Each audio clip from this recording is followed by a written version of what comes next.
នៅស្រុកខ្មែរធ្វើពេទ្យមកដល់ស្រុកណ័រវេនេះធ្វើជាស្ត្រីមេផ្ទះ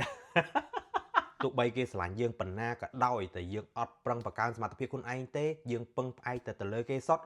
គេច្បាស់ជាណាយជាមួយយើងបន្តិចម្ដងហើយពូចិត្តក៏មិនសូវយល់ដែរបើគាត់មិនឲ្យយើងធ្វើការអញ្ចឹងណាតាំងពិតពូចិត្តមិនមែនចង់រស់នៅពឹងផ្អែកលើគេអញ្ចឹងទេបងប្អូនលុយគេចាយអត់ស្រួលទេបងប្អូនណានិយាយដើមខ្ញុំចេញមុខមក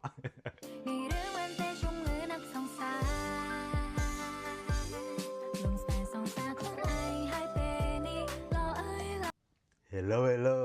Good morning បងប្អូនពូចិត្តទៅងើបទេពូចរនៅគេងឡើយពូចិត្តមករៀបចំអាហារពេលព្រឹកហើយនឹងខ្ចប់បាយយកទៅឲ្យពូចរញ៉ាំប៉ុន្តែថ្ងៃហ្នឹងពូចិត្តអត់ធ្វើបាយទេពូចិត្តឆាមីនេះនៅសល់មីប៉ុណ្ណេះដែរឆាមីសាច់គោឲ្យពូចរញ៉ាំហើយដោយសារឃើញមានស្ដែកនៅសល់ស្ដាយ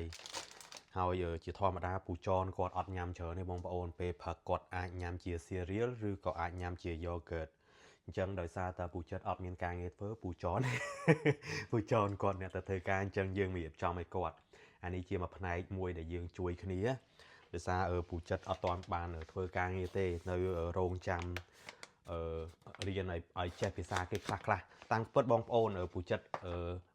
មិនចាំបាច់ចេះភាសាណ័រវេក៏ពូចិត្តទៅរកការងារធ្វើបានដែរប៉ុន្តែពូចរគាត់ចង់ឲ្យពូចិត្តនឹងនៅឲ្យស្វាមសិនហើយឲ្យស្គាល់នេះស្គាល់នោះអីខ្លះណាបានចូលសាលាមានមិត្តភ័ក្តិមានអីខ្លះណាមុនចូលធ្វើការកុំឲ្យមានសម្ពាធខ្លាំងពេកអញ្ចឹងណាបើពូចិត្តក៏មិនសូវយល់ដែរបើគាត់មិនឲ្យយើងធ្វើការអញ្ចឹងណាតាំងពិតពូចិត្តមិនមែនចង់រស់នៅពឹងផ្អែកលើគេអញ្ចឹងទេបងប្អូនលុយគេចាយអត់ស្រួលទេបងប្អូនតែដោយសារគេនិយាយអញ្ចឹងហើយយើងមិនមែនអ្នកស្រុកនេះអញ្ចឹងយើងធ្វើតាមគេទៅណាបងប្អូនគាត់ឲ្យពូចិត្តនៅផ្ទះសិនក៏នៅសិនទៅអានេះស្គាល់បងប្អូនដាក់ឲ្យច្រើនទីចាំបាត់កាត់ជើងពូចិត្តធ្វើមច្ឆាផឹកបងប្អូនពេលផឹកឡើងពូចិត្តញ៉ាំតែមច្ឆាបន្តិចបន្តួចទៅហើយញ៉ាំជាចេកមួយផ្លែអីចឹងទៅហើយ